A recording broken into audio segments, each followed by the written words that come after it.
Veo y pasa la voz que tenemos al candidato a la presidencia del Perú el próximo año. Ya sabes de que estamos en calentamientos, porque los motores ya parten, creo yo, oficialmente a fines de este mes, ¿no? Cuando ya después de las primarias, pues los partidos hagan pues sus presentaciones oficiales. Pero yo tengo el gusto de tener aquí a uno de los candidatos. Ojalá así vengan todos, Ojalá así vengan todos. Carlos Spa, muy buenos días por acompañarme. Buenos días, Patricia. Muy contento de estar aquí en tu programa. Efectivamente, placer, poquito a poquito empieza ya a calentar la campaña electoral. Efectivamente, el 30 de noviembre son las elecciones internas. Y a partir de enero ya va a empezar realmente el interés intenso, ¿no?, en esta campaña con tantos candidatos. Yo estoy muy contento. ¿Con quién vas? Hay primarias, no, ya yo sé ¿con quiénes vas en primaria o no hay primarias en tu partido? Claro que hay, en todos los partidos hay primarias, claro, pero en nuestro caso hay solamente una lista. O sea que ahí está, tú eres la ganador. Bueno. ¿Van a ganador? Sí, creo, tienen fe, qué bueno, me encanta eso, muchas gracias. A ti las gracias por la invitación, Patricia. Me gusta además saber que también estamos llegando a Estados Unidos. En Hispana TV, en la Florida, un abrazo a todos los que nos ven por allá, chicos. Muchas gracias. Así que no es uno de los candidatos. A todos nuestros compatriotas peruanos que viven en el exterior y sobre todo en Estados Unidos, donde está concentrada la mayor cantidad de peruanos, decirles que voten en estas elecciones. Ustedes votarán por la persona que decidan. En esta oportunidad hay voto electrónico, se están dando todas las facilidades. Y con la gran cantidad de peruanos que hay, cerca de 4 millones de peruanos en el extranjero, es importante que los peruanos acudan a votar en las elecciones que se vienen. Mira, quiero hacerte una pregunta y la primera es con respecto a Bexy Chávez. ¿Qué hubieras hecho tú en el hipotético caso que esto ocurriera? Yo lo que aplicaría sería un criterio principista. No se puede aplicar un criterio para mis amigos y un criterio para mis enemigos. Claro.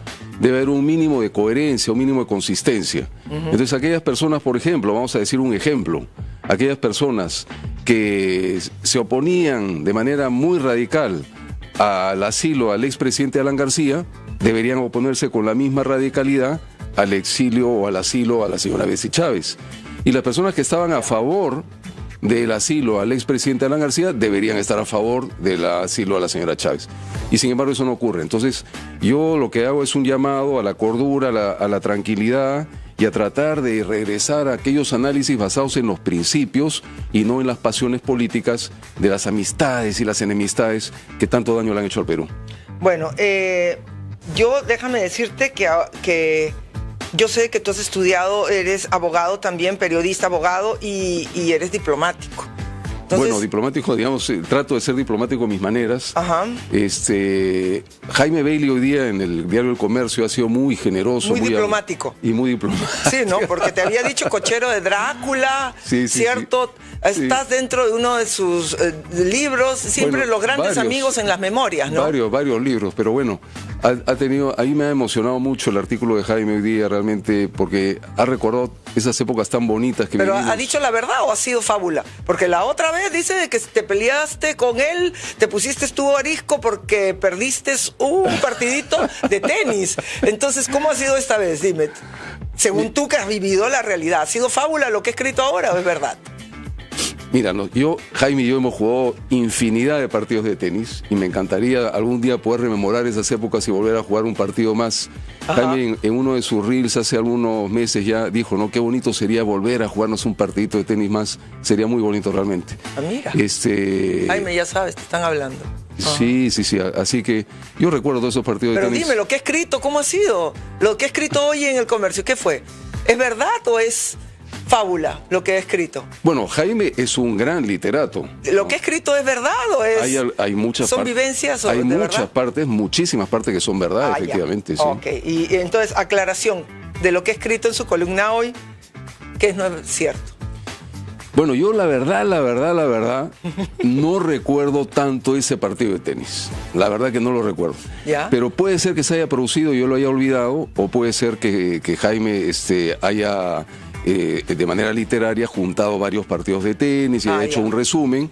También puede ser cierto, pero lo bonito, realmente lo valioso son los sentimientos hermosos y nobles Claro. que Jaime transmite en ese artículo. Ahora, yo te voy a decir una cosa que, bueno, tiene que ver también, ¿no? Porque Jaime apoyó, por ejemplo, a Susana Villarán y ya ves, ¿no?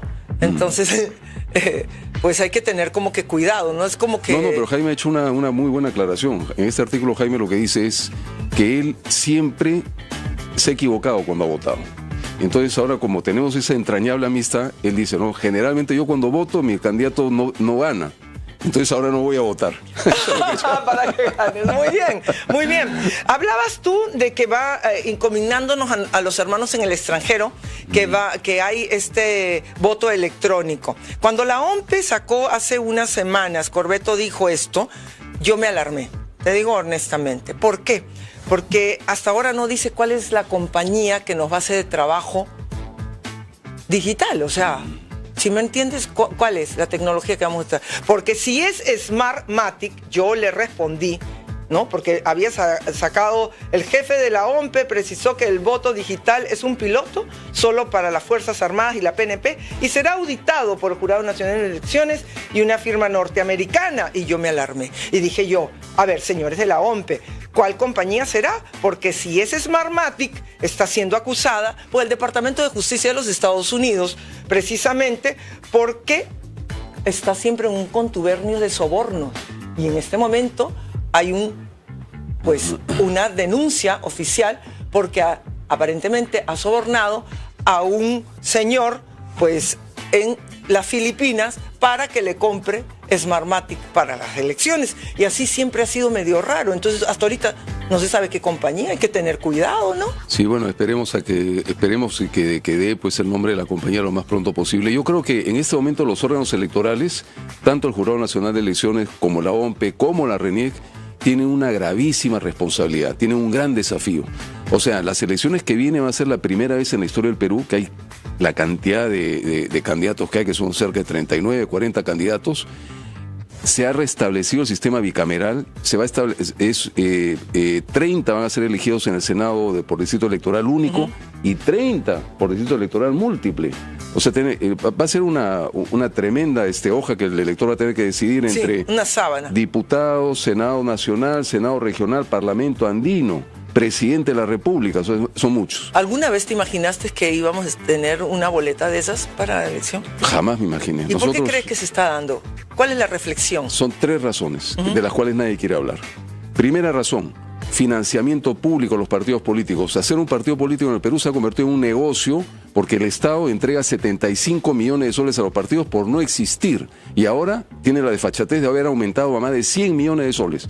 Por eso nosotros planteamos, primero, eliminar el financiamiento público a los partidos políticos. Segunda razón, hay una valla electoral de 5%, con lo cual el mensaje es que el Congreso aguanta hasta 20 partidos. Hay que elevar la valla electoral a 20% para que el mensaje sea que el Congreso aguanta 5 partidos y que los partidos se vean obligados a unirse. Tercero, se exonera de impuestos a los partidos políticos. ¿Por qué se va a exonerar a un partido político y no a un club de fútbol? Entonces hay que eliminar esa exoneración. Y cuarto, se le entrega una franja electoral gratuita para que los partidos políticos hagan campaña gratuitamente. Y además de eso, por lo bajo ellos están vendiendo cupos, cobrando a los congresistas. O sea, hacer un partido político en el Perú es un negociado que ha sido incentivado perversamente desde el Estado. ¿Desde cuándo? Los últimos 15 años se ha venido produciendo esto y a medida que han ido introduciendo todas estos incentivos perversos, el número de partidos va aumentando. A mí me extraña que no hayan 450 partidos políticos. Sí. ¿No? Porque es que no sabían esto que estás diciéndole. Ahorita ya deben de estar, hoy el lunes tenemos que empezar para la otra. Exactamente. No así tenemos que barbaridad. Tenemos que eliminar todos esos incentivos perversos que están destruyendo el sistema de partidos políticos en el Perú. Y ahora que han bajado los requisitos de las firmas, ¿no? O sea, ahora, antes era 100.000, tengo entendido, ahora son 25.000. Y encima han entregado firmas falsas. ¿Para cuándo las sacan, a esos que están siendo cuestionados? Nosotros lo que estamos planteando, Patricia, es la derogación de toda la legislación electoral. Los partidos políticos deben estar regulados por el Código Civil y de repente 2 o 3 artículos específicos para los partidos políticos. Pero esta burocracia y estos trámites que obligan a hacer a los partidos políticos para poder inscribirse, son partidos políticos que están en el papel, pero tú no te imaginas la montaña de trámites que hay que hacer, es lo que genera estas situaciones. Es imposible manejar de manera transparente el desarrollo y la inscripción de un partido político con todas las exigencias burocráticas que te exige el Estado. Y al final te ponen una piñata ahí de 100 millones de soles, exoneración de impuestos, se ha generado también un mercado de compra de locales partidarios que están exonerados del pago de impuestos. O sea, son todos incentivos perversos generados del Estado. Y lo peor es de que ni siquiera tienen conciencia, y ojalá, ¿no? Porque me refiero, cuando digo conciencia, es en la captación de sus miembros. Porque no, yo veo que hay partidos que tienen personajes que tú dices, ¿es en serio? ¿Es en serio que ese? Y por eso es de que es lo que le dan a las personas para que elijan. Y las personas creyendo, pues le van, ¿no? Le dan, no hay esa conciencia social. Eso discúlpame, una inmoralidad. Es un Estado que ha ido creciendo, es un Estado elefantiásico, es un Estado burocrático, que cada vez que falla, que cada vez que se equivoca, le echa la culpa a la gente, ¿no? Entonces, por ejemplo, el Estado falla con el tema de seguridad ciudadana, es incapaz de garantizar el tema de seguridad ciudadana, entonces le prohíbe a los motociclistas que son honestos a llevar a su esposa o a su enamorada detrás en la moto. ¿No? ¿Qué harías tú entonces? Hay que atacar de frente a los cabecillas de organizaciones criminales, a los cabecillas, no al pobrecito, no al mochilero, al cargacho. ¿Por qué crees que no lo están haciendo? ¿Tú crees de que hay algún tipo de dinero que les dan? Sí, totalmente hay corrupción. A fiscales, jueces. El principal problema del Perú es el problema de la criminalidad, pero la criminalidad se explica en gran parte por el tema de la corrupción. O sea, la criminalidad ha penetrado al Estado. Eso es uno de nuestros lemas dentro del partido. Cuando el Estado no lucha contra la criminalidad, es porque la criminalidad ha penetrado al Estado. Entonces tenemos que luchar contra eso. Nosotros también tenemos otro mandamiento que dice, ¿no? Si tú quieres que la policía y las Fuerzas Armadas te defiendan, tenemos que revalorar a nuestra policía y a nuestras Fuerzas Armadas, dándole todos los recursos operativos, financieros, económicos, pero limpiando también a esas instituciones de la corrupción. Ya también están lamentablemente pues, penetradas. Sí. Pero diríamos de que esa penetración de corrupción no solamente es a través de te dejo hacer, dejar pasar, que es evidente. Tengo entendido de que también ha habido en estos días un operativo dentro de la misma policía y han agarrado una banda, ¿no? De seguro de que hoy en cualquiera de los programas vayan a hablar de ese punto, de ese hallazgo. Pero yo me pongo a pensar también, y lo que es más delicado, y es el sistema de justicia. Cuando también se dice de que, y uno dice, bueno, hay que cambiar todo el aparato de justicia. ¿A qué nos referimos con cambiar? Porque tendríamos que sacar y votar a todos y empezar a hacer, en mi opinión, y empezar a hacer un escrutinio hasta de árbol genealógico de las personas que están allí. Recuerda de que el país tenemos una historia muy reciente, pero que está aún muy viva, del terrorismo. ¿Qué harías tú? Bueno, el tema de la reforma del Poder Judicial y el Ministerio Público, ¿no?, de ambas, es un tema central que es muy complicado de enfrentar porque tenemos que hacerlo dentro del marco de la Constitución y respetando las leyes. No podemos simplemente decir demagógicamente que vamos a patear el tablero. Esa no es nuestra línea. Para aquellas personas que estamos convencidos que Dios mediante vamos a llegar a asumir las responsabilidades del Perú, tenemos que ser muy cuidadosos con lo que decimos en la campaña electoral. Entonces, hay gente que suelta cosas que saben muy bien que no van a poder cumplir. Entonces, yo soy muy cuidadoso en el tema digo, prioridad número 1, reformar el Poder Judicial y el Ministerio Público, convocar a las mejores personas, a los juristas más capacitados, más honestos, más decentes, para hacer una solución técnica a este problema que pasa por una serie de leyes que se han pasado, que se han aprobado en el Congreso de la República, que pasa por revisar también el Código Procesal Penal. Porque el Código Procesal Penal, que es muy bueno, que fue traído pues de un modelo de la cooperación internacional, ha sido aplicado en muchas ocasiones de manera imprudente. Dame un ejemplo. Entonces, por ejemplo, el tema de la prisión preventiva o la prisión preliminar, que son muy buenos instrumentos para luchar contra el crimen, tienes que aplicarlo de manera prudente. Porque cuando uno aplica la ley de manera imprudente, lo que generas es la derogatoria de la ley. Entonces, si tú quieres derogar una buena ley, aplícala imprudentemente. Bueno, y eso es lo que ocurrió en el Perú. Un claro ejemplo, Keiko Sofía, que está en México ahorita, que la han tenido con prisión preventiva. ¿Cuánto tiempo, hermano? Bueno, ella me parece que ha estado presa 3 veces. 3 veces. Ajá. Y no huyó, ahora, ¿no? Con gran facilidad, pues han archivado el caso. Ajá. Bueno, ese caso y muchos otros casos desde lo más grande, de lo más importante, de lo más emblemático, a la gente humilde también, ¿no? Desde arriba hasta abajo. Se ha venido aplicando de manera imprudente una serie de legislación. Eso no quiere decir que la legislación sea mala. La legislación es buena. La colaboración eficaz es buena. Entonces, de quienes ejecutan y leen las leyes, ese es el problema. Tal cual. Por eso te decía yo de que esa lectura que es muy objetiva y subjetiva, porque es objetiva la ley, pero es subjetiva a la hora que la lees, ¿no? Pero eso también tiene que ver, pues, no solamente un impecable criterio, pero también podría tener o estar tocado por unos conectividad con esa historia. Por eso yo te decía un árbol genealógico de cuáles son las raíces de estas personas. Hay, en el Perú en los últimos años se han producido 3 fenómenos en relación a la justicia. Uno es la politización de la justicia. Ahí está. 2, la judicialización de la política, que ocurre también en Estados Unidos, en Europa, ¿no? En que se utiliza el sistema de justicia como una forma para perseguir.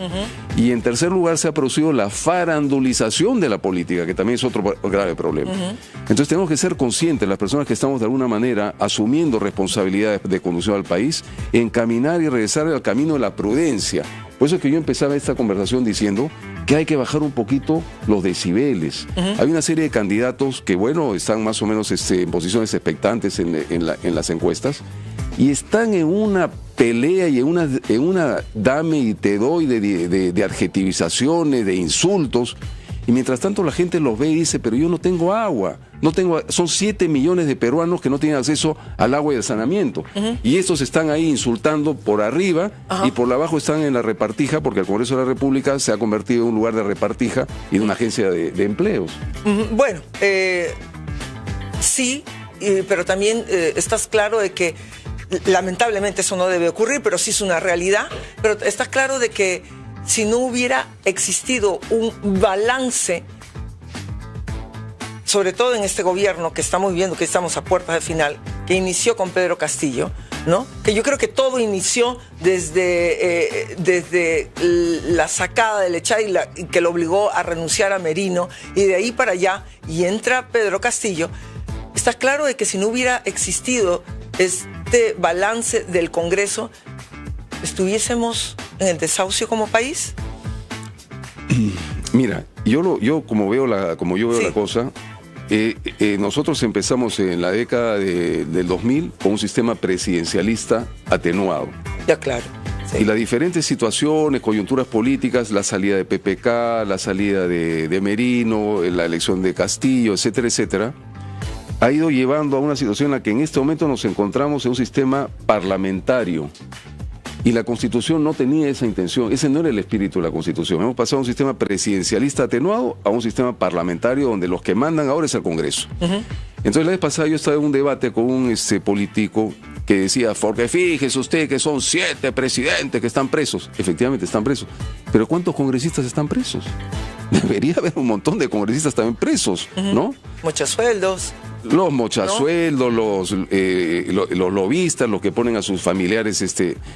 El Congreso de la República ha pasado de 350 millones de soles de presupuesto a 1.250, sin contar el Senado que han inventado ahora. Estamos claros, pero en esta crisis, sí, si hubiese sido... Esa es la parte positiva. Si hubiese sido, claro, sí, hay que ver, es la parte positiva, que por lo menos ha habido algunos, pocos, pero que han hecho la contrafuerza, porque la fuerza es tirarse abajo el Estado. Sí, Esa ha sido la misión.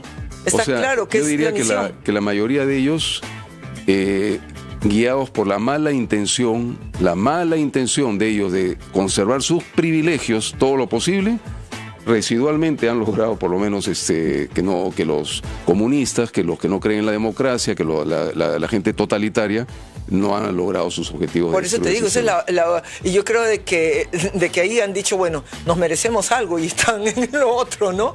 Pero creo de que hay que también verle ese lado positivo. Mira, tú eres un hombre de prensa.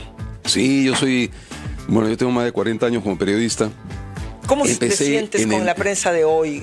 Yo me siento muy agradecido, la verdad.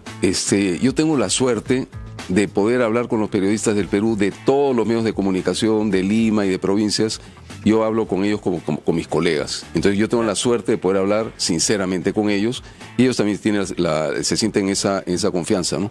Ajá. Entonces yo conozco pues exactamente cómo es el tema del periodismo y las comunicaciones, y entonces hay un tema que para mí es importante, que es la dictadura del rating. Sobre todo se ve Terrible, mucho ¿no? aquí en Lima, ¿no? Terrible. Entonces cuando tú estás sometido a la dictadura del rating, lamentablemente tienes que buscar esos dimes y diretes, ¿no? Ajá. ¿Qué opinión le merece fulano de tal? ¿Qué opinión le merece sultano? Entonces yo quiero hablar de los temas de fondo. Entonces en provincias hablamos de los temas de fondo. Claro. Pero cuando me invitan a Lima, me invitan para hablar de la coyuntura. ¿No te sientes con esa presión aquí en Entre Nos, cierto que no? No. Ah, ya, bueno, entonces, permíteme, nos vamos a un corte comercial, continuamos pues con Carlos Spa aquí en Entre Nos y tenemos también otro invitado muy especial, quédese aquí, solo aquí en Entre Nos. Pasa la voz, ya venimos. Como le decíamos, estamos en este diálogo con el candidato Carlos Spa. Carlos, Odebrecht ahora tiene otro nombre y sigue trabajando. Sí.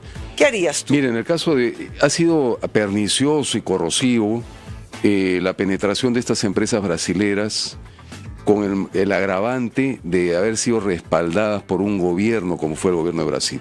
Esa fue una confabulación de empresas, una serie de empresas, porque fue Odebrecht, pero también otras brasileras, con el respaldo político y la penetración impulsada por el gobierno de Brasil.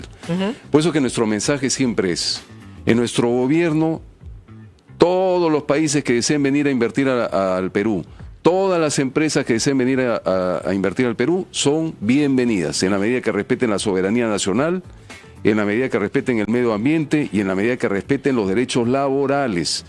El Perú no puede estar recibiendo empresas, muchas de ellas empresas públicas que dependen de un gobierno y que vienen con un desprecio a los derechos laborales de los peruanos y sobre todo con un desprecio al medio ambiente.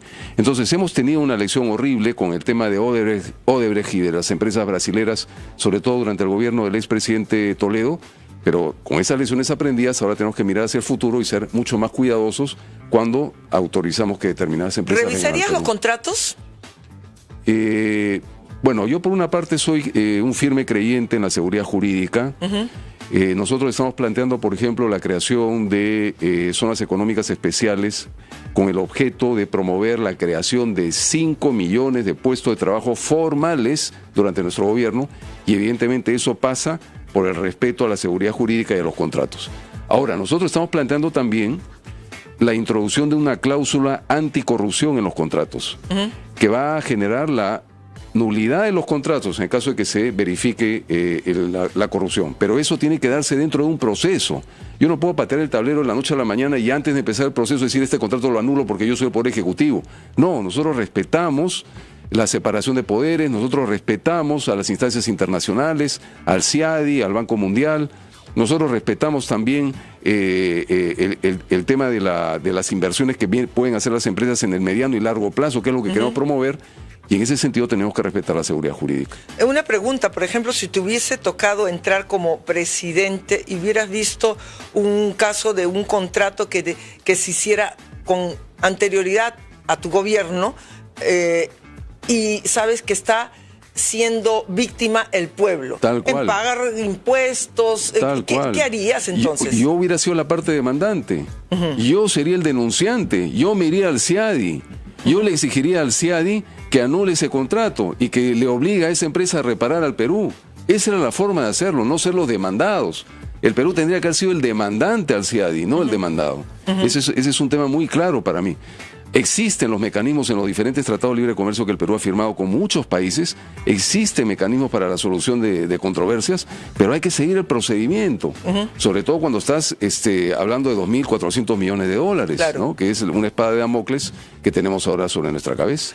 China, ¿cómo serían las relaciones si tú fueses presidente con la China? Sabes de que ya pasó un año de esta inauguración del puerto de Chancay. Aquí entre nos una pregunta entre periodistas. ¿Y qué ha pasado? ¿En qué ha ganado el Perú?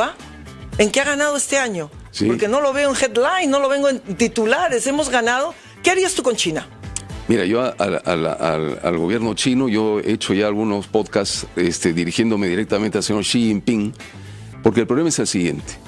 ¿Cuál es el principal producto de exportación no tradicional de China? ¿Cuál es? Es la corrupción. Ese es su principal producto de exportación. Entonces yo le digo al señor Xi Jinping, si usted hace una campaña anticorrupción dentro de su país, hemos visto al pobre Hu Jintao cómo lo han levantado en medio de una sesión del Politburó, lo han agarrado y lo han sacado. Ha desaparecido y lo desaparece. No, y ahorita hay una guerra, tú sabes, ahí interna, ¿no? Totalmente. Hay una guerra ahí. Ha desaparecido. Están soportándolo a Xi Jinping como solo por... Tú sabes, y pero han desaparecido funcionarios de alto nivel, jerarcas de alto nivel del Politburó, el ex embajador de China en Estados Unidos, el ex ministro de Defensa. ¿Qué harías tú entonces? Sea consistente, señor Xi Jinping. Entonces, si usted quiere realmente luchar contra la corrupción en China, no exporte la corrupción en el Perú. Cuando vienen empresas chinas que dicen que son de derecho privado, pero que no lo son, que son propiedad del Estado, yo digo, primero, los funcionarios chinos que han venido al Perú, que han corrompido a funcionarios peruanos, por ejemplo, en el Ministerio de Vivienda y en otros ministerios, y ahora esos temas están judicializados, esos empresarios, esos representantes de esas empresas dependen del gobierno chino. Entonces el gobierno chino también tiene que dar satisfacciones al Perú por haber enviado a esas personas que han utilizado la fragilidad institucional peruana para corromper al Perú. O sea que serías muy cauto con con este socio estratégico que tenemos. Ahora, ¿qué harías con el narcotráfico? Porque estás claro de que el Perú en sus fronteras las tiene abandonadas. Por el lado de Tumbes, sí, y todo el norte, tenemos ahí una permeabilidad que no es ajena en la frontera con Colombia, Brasil. Hay elementos de ELN, que ya tú sabes que están respaldados por el presidente Petro y con mayor libertad, porque él hasta ha flanqueado su bandera, ¿verdad? Y está también rezagos de la FARC. Y ellos vienen a nuestro país, se enfrentan, están matando a nuestros indígenas, a los líderes ambientales. Nadie dice nada. Los vienen, los matan y aquí hay de parte de ellos narcotráfico y la minería ilegal. Están aquí por eso en el Perú. También hay una entidad que viene a ser la PNP Witness de aquí del Perú, que tiene unas cifras alarmantes. Hay solo en este año más de 26 muertos, ¿me entiendes? De parte nuestra, de los nuestros, pero nadie dice nada. ¿Qué harías tú en la lucha contra el narcotráfico y el crimen transnacional? Mira, yo te felicito primero que hayas resaltado, porque eso realmente nadie quiere hablar. Nosotros lo hemos puesto en nuestro ideario, ni siquiera en nuestro plan de gobierno, está en nuestro ideario, que tenemos que defender a los líderes de las comunidades indígenas que son asesinados por los mercachifles de la tala ilegal, del oro ilegal, de la minería ilegal y del narcotráfico. O sea, son más de 35 dirigentes de comunidades indígenas que han sido asesinados vilmente y que los casos quedan ahí abiertos en la total impunidad.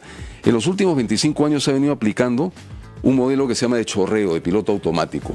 Ese chorreo solamente le llega pues a los privilegiados, incluidos los congresistas, sobre todo los comunistas, ¿no? Ahí llega el chorreo, pero al pueblo, al 40% de la población, ese chorreo no le llega ni le va a llegar porque no hay conectividad y no hay infraestructura. Pero además se ha impuesto una segunda política que se llama la política de las cuerdas separadas. ¿Qué significa las cuerdas separadas? Bueno, hay que preocuparnos de las reservas internacionales, de la inflación, hay que preocuparnos del déficit fiscal.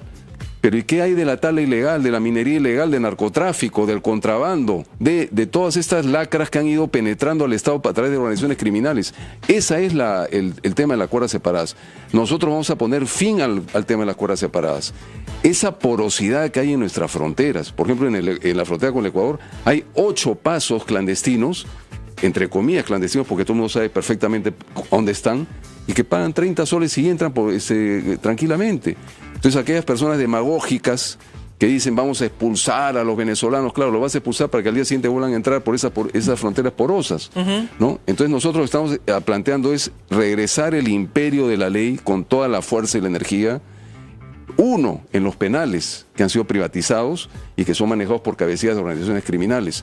2, en nuestras fronteras, pero no solamente a través de la seguridad. Estamos planteando zonas económicas especiales, pagando 0% IGB, 0% impuesto a la renta en Tumbes, bueno, en Chancay, en Iquitos, en Puno, en Arequipa, para que vengan grandes empresas internacionales a invertir en el Perú, a industrializar, a exportar con valor agregado y a generar 5 millones de puestos de trabajo formales, y a través de la seguridad y el desarrollo económico vamos a lograr restablecer el principio de autoridad en esas fronteras. Está claro de que ese es hoy el brazo, el tentáculo económico de la izquierda.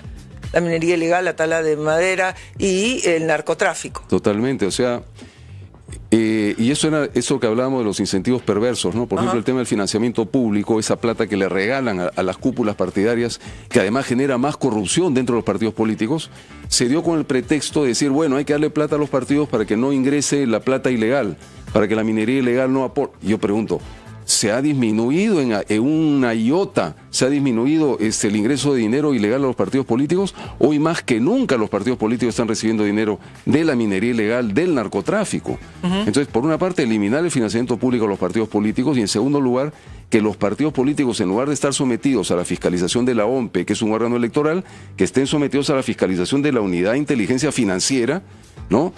Particularmente a estos partidos políticos y sobre todo a los dirigentes que son dueños de esos partidos y que tienen pues oscuros intereses. El BSP, ¿lo dejarías al Banco Central de Reserva? Totalmente, el Banco Central de Reserva es un ejemplo para el mundo, yo no lo tocaría, ni siquiera lo tocaría, ni con el pétalo de una rosa lo tocaría. No, tendríamos que extender la vida de Velarde, ¿no? De verdad. Muy bueno, Julio excelente. Velarde. Yo creo que... Pero lo bueno de Julio Velarde es que él ha generado una escuela dentro de él, y entonces él ya tiene a las personas... Tenemos tanto que agradecerle. Sí, y hablando de agradecimiento, ¿tú crees de que los peruanos somos agradecidos? ¿Por qué tenemos que estar en este momento con un país prácticamente muy... Bueno, sería decir una exageración que estamos igual que en 1990, cuando entró Alberto Fujimori, pero casi por ahí, pues, ¿no? Entonces, ¿a ti te parece de que justo el que estemos en este punto de entrar para hacer limpieza, como le llamo yo? Porque le va a tocar hacer limpieza a quien llegue, seas tú, sea Bater, sea López Aliaga, sea el quien sea, tenemos que entrar. Va a tener que hacer limpieza por todo lo que ve. Es justo llegar Nosotros vamos a entrar con la espada desenvainada. Yo siempre le digo a mis colaboradores, nosotros somos gente ambiciosa. Nosotros lo queremos todo. Nosotros no queremos llegar al poder por llegar al poder. Nosotros queremos llegar al poder para cambiar al Perú, para generar un cambio radical en el Estado peruano. En los últimos 25 años, el presupuesto general de la República se ha multiplicado más de 6 veces. Ahora el presupuesto del Perú, el presupuesto general de la República en el Perú asciende a 250.000 millones de soles, de los cuales 120.000 millones se van en sueldos. Entonces, lo que tú dices es muy cierto. A pesar de ese crecimiento, a pesar de tener más de 80.000 millones de dólares en reservas internacionales, sigue habiendo 7 millones de peruanos que no tienen acceso al agua. Sigue habiendo una cifra que es espeluznante, que el 50% de los niños en el Perú tiene anemia. De cada 2 niños, un niño tiene anemia. Bueno, hay una de los axiomas muy claros, sobre todo de la izquierda, ¿no? Y lo digo yo porque es evidente, ¿no? Porque los gobiernos que hemos tenido de un tiempo a esta parte, pues está claramente que, y sobre todo ¿no? O sea, que estamos a término, ¿no? Aigéry está tratando de hacerlo lo que puede, y creo que vuelvo y repito, bajarle un poquito al populismo, porque no hay tiempo, y garantizarnos unas elecciones limpias. Tal cual. Unas elecciones completamente limpias. Esa es la verdadera función. Esa es la tarea principal. Esa es la tarea, ¿no? La criminalidad y eso, a ver, eso es lo que es, ¿no? Entonces, en cosas concretas. Ahora, lo que yo me pregunto y digo, a ver, estamos en este punto, yo veo un escenario bastante difícil y digo yo, a ver, dentro de poco sale Vladimiro Montesinos. Yo creo que el único sobreviviente, porque ya no está Alberto, el ingeniero Alberto Fujimori, el único sobreviviente que podría hablar, por ejemplo, la verdad de lo que fue la estrategia, porque hay todavía vivos que han hablado de los que han estado en este rescate denominado Chavida en Huántar, cuya película... Voy a ir a verla. Una querida amiga mía, la vamos a ir a ver el día lunes. Ya, bueno, no, ya sabes que no está Fujimori, no está Vladimiro. Entonces yo te pregunto por lo de Vladimiro. Pero se resalta, según lo que tengo entendido, se resalta mucho el valor de los soldados peruanos. Esa fue una operación maravillosa, realmente un ejemplo para el mundo. Y sí, siempre va a haber pues algún sesgo, algunas omisiones, pero lo importante y lo bonito es destacar la valentía, el valor, el honor de los soldados peruanos. Claro, yo creo que eso sí está en la película. Por supuesto que sí, pero si los soldados peruanos no hubieran tenido la orden del comandante en jefe, no hubiera ocurrido nada. ¿Estamos claros? Ahora, en relación a lo que tú planteas de Montesinos, no es tan cierto. Ya Perdón, ¿sí o no? ¿Estamos claros? ¿En qué? Si no hubiera habido un comandante en jefe que hubiese hecho la estrategia, le hubiese combinado a la liberación. Mira, te voy a responder claramente, si me preguntas así con esa claridad. No es un tema de una sola persona, hubo varios factores, hubo mucho trabajo de inteligencia. Estamos claros, pero si no hubo hubiera... la valentía de los rehenes que colaboraron también para... Si tú hubieras sido presidente de la República y no hubieras dicho, vamos a rescatarlo y todo, pues no se movía tu equipo de inteligencia ni nada. Sí. Entonces, ¿por qué nos cuesta tanto? ¿Tenemos un problema en la lengua o nos pesa algo? A mí no me pesa la lengua. A mí lo que no me gusta es, digamos, simplificar demasiado los temas, ¿no? Entonces, para mí este fue un tema mucho mayor. Yo no lo personificaría solamente en una persona. Participaron muchos actores. El rol de los rehenes fue fundamental. Sí. Eso a veces se ve como una anécdota. No, ahí hubo una serie de rehenes muy valientes que sin cuya participación no hubiera sido exitoso ese rescate. La participación de los soldados, de los miembros del Comando Chavín de Huántar. Entonces es un conjunto de factores y al final lo importante es destacar que fue un rescate muy exitoso y que todo el mundo admira, ¿no? Eso me parece que es lo más importante. Bueno, oye, a ver, sácame de dudas, mi Carlos. ¿Sagasti no pidió un autógrafo por ahí? Creo que sí, ¿no? ¿No? Eso no lo habrán puesto en la película. Bueno, a ver, digo yo, a ver, María, ¿cierto? Mira. Está muy bien, está perfecto. Vladimiro Montesinos. Creo que va a salir, ya han dicho que no, que ahora va a salir creo que dentro de 10 años, 12 años, algo así. Sí. Pero como que se le extraña la estrategia para limpiar esto, ¿no te parece? No, yo no lo extraño para nada. ¿No? No. O sea, tú no puedes vender tu alma al diablo. Tú no puedes decir que el fin justifica los medios.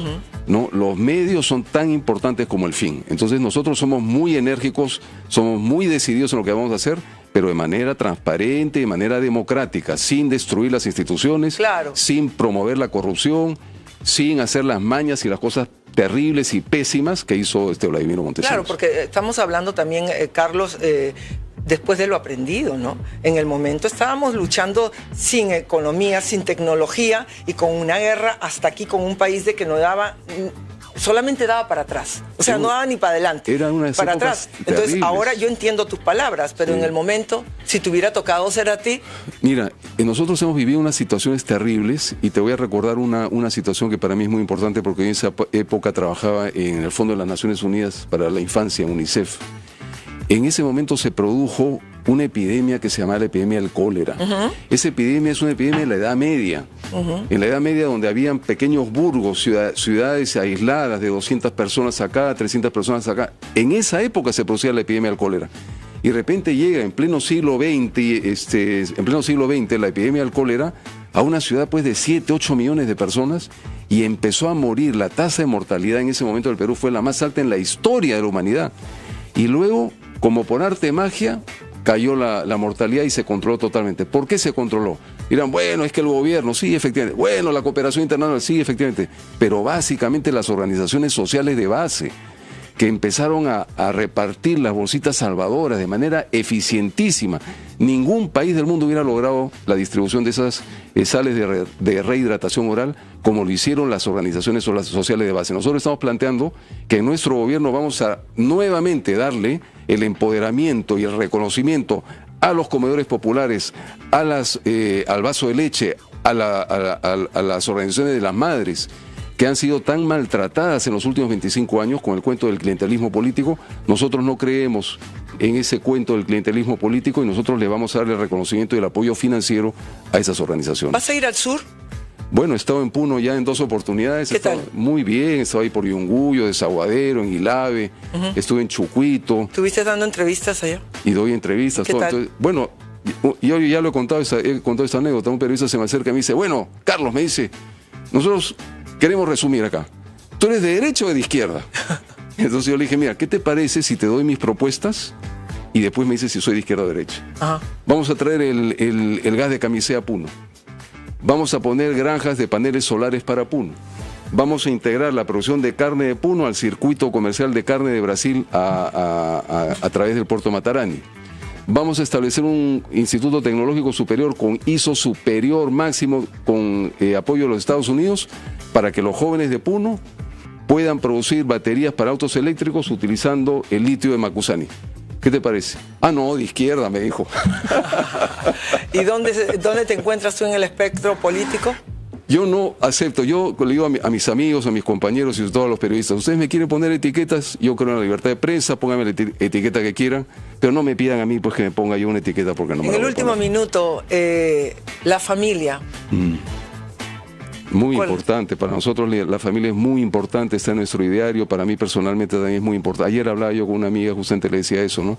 Muchas veces a lo largo de nuestra vida, mucha gente nos puede fallar, pero nuestra familia nunca nos va a fallar, ¿no? ¿Estás casado? ¿Tienes hijos? Sí, tengo mi hijo, él está ahora estudiando en Estados Unidos, en Purdue University. Oh, okay. Trabaja, representa a su universidad en el equipo de judo, es un alumno destacadísimo. ¿Un solo varón tienes? Sí. Un solo varón. Mi hijo Fernando, sí. ¿Y continúas casado? ¿Cuántos años de casado? No, yo estoy separado, pero tengo una relación excelente con la mamá de Fernando. Es una gran especialista en marketing, siempre me está dando consejos, los cuales se los hará. Entonces, ¿no tendríamos primera dama en el hipotético caso, señor candidato? Por el momento no. Bueno. ¿Quién sabe? A ver, matrimonio del mismo sexo. Matrimonio, yo lo que creo es que nadie debe ser discriminado por ningún tipo de razones. Y eso también lo tenemos en nuestro ideal. Estamos muy claros en eso. Nosotros no aceptamos ningún tipo de discriminación, pero al mismo tiempo creemos que la democracia es el gobierno de la mayoría con respeto de la minoría. La democracia no es el gobierno de las minorías, es el gobierno de la mayoría. O sea, que estás de acuerdo con el matrimonio. No estoy de acuerdo con el matrimonio. Estoy de acuerdo con darle todas las seguridades y salvaguardas para que no haya discriminación sucesoria, para que no haya discriminación en el tema de visitas, pero equiparar eso con el matrimonio es otra cosa y en ese sentido no estoy de acuerdo. ¿Eres católico? Católico, sí. ¿Estás claro de que viene una tendencia del islamismo mundial? Sí. Bueno, esos son los errores que los políticos cometen, han generado.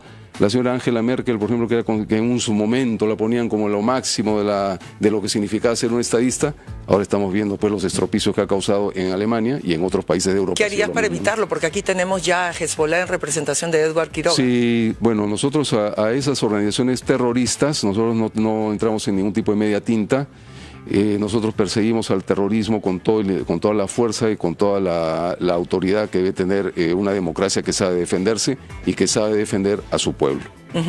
Entonces estamos claros que la ideología de género para usted, del lenguaje inclusivo... No, yo creo en las tradiciones del pueblo peruano, yo soy respetuoso de las tradiciones del pueblo peruano y sobre todo soy respetuoso de la libertad y de la libertad de las familias a decidir qué tipo de educación quieren para sus hijos y el Estado no se puede pretender entrometer en eso.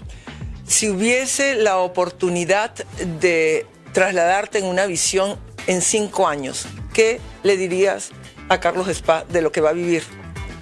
No, yo lo que diría dentro de 5 años es cuál sería el legado de mi gobierno. El principal legado de mi gobierno sería... O sea, que ya te ves como presidente. Bueno, si Dios quiere, ¿no? Entonces... Pero el legado de mi gobierno sería... Y te lo digo de corazón, para mí el gran legado de mi gobierno sería que hubiera una porción significativa de niños y de jóvenes que cuando les preguntaran qué quieres ser cuando sea grande, dijeran político. Ese sería un legado realmente extraordinario, ¿no? Tu papá, sé de que había luchado en una guerra civil, ¿verdad? ¿Cierto? No. Español es tu padre, ¿cierto? Sí, mi padre español vino al Perú muy joven. ¿Ya? Él era médico. ¿Ya? Cuando él llegó al Perú, el Perú era número 1 de tuberculosis en el mundo. Y mi papá era especialista en tuberculosis. Entonces mi papá pensó que se iba a quedar un mes a tratar a los pacientes y al final se quedó toda su vida. Ahora te vas a encontrar con el ascensor, mi querido Carlos. Imagínate que se abre la puerta, entra tu padre, estás tú y él solos. Ay. ¿Qué le dirías a papá? Que...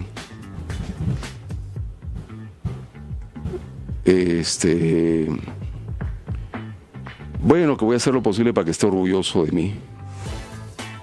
Muchas gracias. Gracias. Nos vamos a un corte comercial.